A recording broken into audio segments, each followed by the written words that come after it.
Good evening, everyone. So it's been a few weeks since I got sent the Ceyomur trail camera, and if you haven't seen the vlog yet, the review, I'll put it in the description. Click and watch that first, and then come back and watch this because yeah, it's a lot of fun. I've got a lot to talk about. It's really been fun watching what's going on in my garden when I'm not there to actually see it in person. So when I first opened up the camera, I got it set up. I pointed it at a random spot in the garden and just let it film for a few nights to see what would happen. As expected, the main things it picked up were wood pigeon and foxes. A few days later, while my wife was out gardening, she said, "Oh, I've seen some mice." "Where? Show me." She pointed at the area. That night, I set the camera up, pointing at that area. Now, almost every trail camera footage I've seen, they've put bait out. Some of you might question that, whether you should be doing it, let nature do its thing, etc., blah, blah, blah. But everybody does it. Even the BBC, when you see like a white-tailed eagle come down and scoop a fish out of the water, why isn't the fish wriggling around? It's because it's already dead and they put it there to lure the bird. Now, I was being impatient. I wanted the camera up and running that night. Didn't have any seeds to put out, so I just thought I'll use some of my corn cakes. They're like rice cakes, but they're just made of 100% corn. Pretty natural food. So just crumpled it up and put it out on the spot where my wife had seen the mice. Well, immediately I got a bit of a bite, pardon the pun. At 9:41 p.m. that night, just after leaving the food and going to work, out came a mouse. It did start moving around at first, just checking out what was going on, probably being cautious that food had weirdly appeared as if by magic. Eventually at 10:07 p.m. it came out and took a piece away. Jumping to 11:55 p.m. that night, not only has one of the foxes come to check out the obvious activity, food and camera, you can see lots of slugs have descended onto the corn cakes. The fox takes a small nibble, obviously not the kind of food they like, quite tasteless and dry. Then the mouse starts getting very bold and coming out to eat in the open. The next night I wanted to fill the frame more with the mice, so I moved the camera a bit closer. And I definitely got closer, but as soon as I reviewed the footage, it was clear the camera couldn't focus so close, so the mice weren't sharp. This part where one of the mice takes a bit of food further back is quite nice. It's obviously in the focal plane. Next up is the first time I get two mice on film, so we've got two at least. The thing that catches my attention is the mouse eyes at the back are reflecting the infrared light from the camera, but the closer one isn't anywhere near as reflective. So I looked into this and it just seems to be no other reason than genetic differences. And this was funny. The mouse grabs a bit of food with a slug still attached and goes back to the nest with it. So a new night, fresh pile of corn cakes. The mice are very active. Slugs quickly move in. Clearly the mice have no problem with the slugs and just try to tread around them to take fresh pieces not covered in the slime. And then we have a fox crashing through the plants and taking much more of the corn cake fragments. So it must be particularly hungry tonight.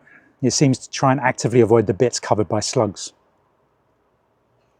After it's gone, the mice do get back to work. I'm sure the foxes would take a little mouse as a snack, as I'd photographed a fox eating a water vole before. And then another very brief glimpse of two mice. Now, this is a huge surprise. Huge. This is definitely a hedgehog. It's so brief I had to take the stills to show it to you. I've exported them to Photoshop to bring up the shadows. Yeah, absolutely no doubt it's a hedgehog. The wire slows it down enough here that the camera caught it. It must have flown past the camera. By the time the motion activation was triggered, the hedgehog was almost gone. Now, when I first got this trail camera, I was positive we wouldn't get hedgehogs. We're just in too urban an area for it. I've never seen any dead ones in the road. I've lived here for 25 years. I've never seen them scuttling around any of the woods. So there's just no way. I'm really confused because there are a lot of brick walls here. So how did they get into these gardens? No idea. There's no way for them to dig. There are no holes.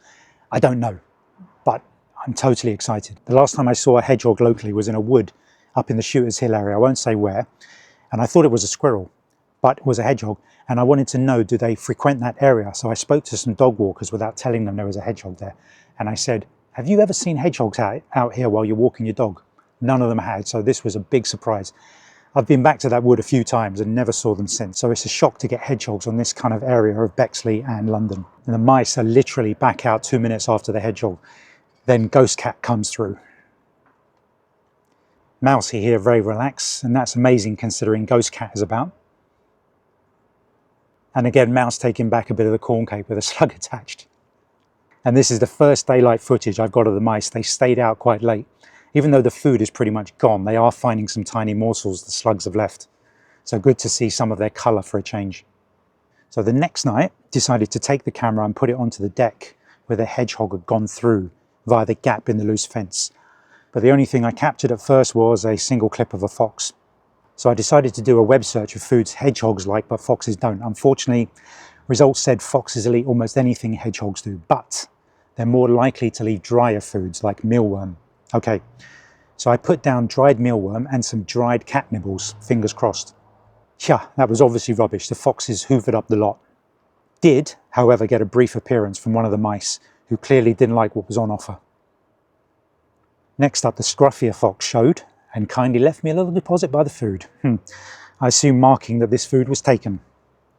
A mouse did actually take some of the mealworm eventually. Obviously, it must have been that bit more hungry. Looks like I've captured a new neighbour's cat. I've never seen this one before. Over the years, I'd say we had 10 different cats from neighbours come through. So, no luck there.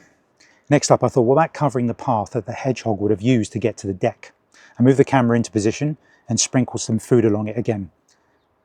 The foxes sniffed that out too. This route clearly is a favourite by Ghost Cat. It seems to be out in both daylight and nighttime hours. Does this cat never sleep? Okay, I was getting pretty annoyed that the fox was hoovering up all the food, so I had a search on ways to deter them. Suggestions came back: predator and human urine. So I looked more into it and it seemed legit. Without going into specifics of some of you may have just eaten, it doesn't work. The foxes still showed up and ate the food. Let's just leave it there. Yeah, foxes continued to be active right out till gone 10 AM in the morning. I flushed this one that must have been sleeping between the plants. Eventually I wanted to see some action, so I put the camera back to where the mice were, sprinkled out some fresh corn cakes, and boom, out they came that night. Yeah, very active. Most of the food was gone within a couple of hours. And this final clip I got on the 9th of July shows 4 separate mice. Not all in the one shot, but they appear so quickly, darting off in the same direction, that there must be 4.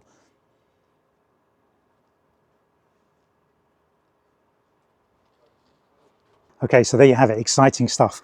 I'm just going to keep leaving the camera every night. It doesn't cost me anything. It takes a couple of minutes to get the card out, put it in the computer and check it. I'll move it around the garden. I'll try other foods and deterrents and things like that, and maybe come back in a few months. If I get some exceptionally good footage of the hedgehog or something else, I'll be back earlier, but super fun. You should get one. Hope you enjoyed.